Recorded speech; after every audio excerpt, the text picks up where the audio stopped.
Gregor Clegane, the mountain that rides.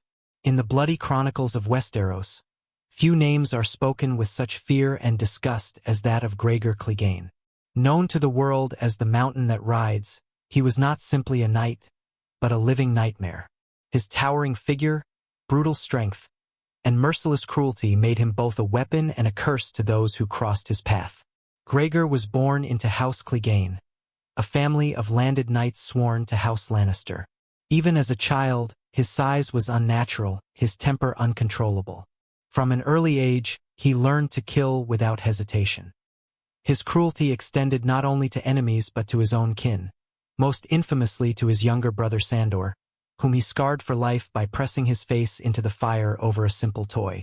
That act marked the beginning of the eternal hatred between the brothers, a hatred that burned until their final, fatal confrontation.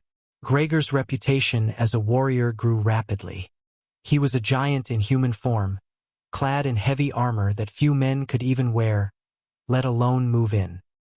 His sword was so large it was said to be more like a slab of iron than a blade.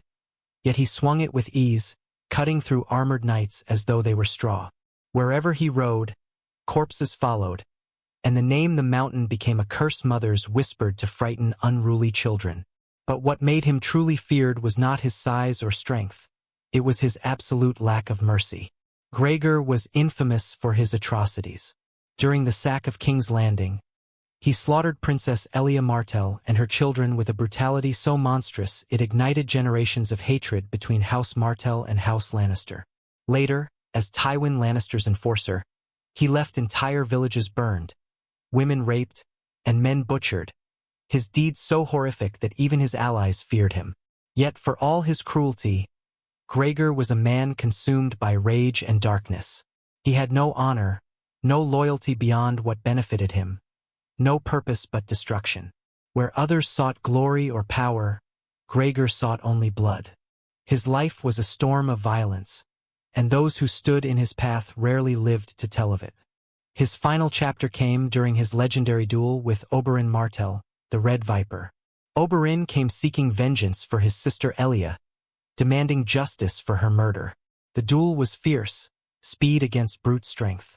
Oberyn danced around the mountain, wounding him again and again, and for a moment it seemed that the Viper's vengeance had triumphed. But Gregor's rage was boundless. In one horrific instant, he seized Oberyn, crushed his skull with his bare hands, and silenced his victory cry forever. Though Gregor lay dying from the wounds inflicted by Oberyn's poisoned spear, his monstrous will refused to let him fall. He was delivered to the hands of the twisted Maester Qyburn, who used dark arts to keep him alive, or something close to it. What returned was not a man but a husk, a silent, armored monster who served Queen Cersei Lannister. Stripped of humanity, stripped of voice, he became her personal executioner, a towering shadow of death. Gregor was no longer flesh and blood but a living abomination, a symbol of fear in the Red Keep. In the end, his doom came not from enemies or poison, but from the brother he had tormented since childhood. During the fiery sack of King's Landing, Gregor faced Sandor, the Hound, in the long-awaited battle known as Clegane. It was a clash of hatred, rage, and destiny. Blow after blow, they fought, neither yielding, both consumed by their shared madness. Finally, locked in a death embrace, the two brothers plunged into the flames, the very element that had first torn them apart. Fire consumed them, and with it ended the monstrous life of Gregor Clegane. Gregor's legacy is not one of honor or glory, but of terror. He was strength without conscience, power without restraint. His name will forever be remembered not as that of a knight, but as a beast, a dark reminder of the horrors men are capable of when stripped of all humanity.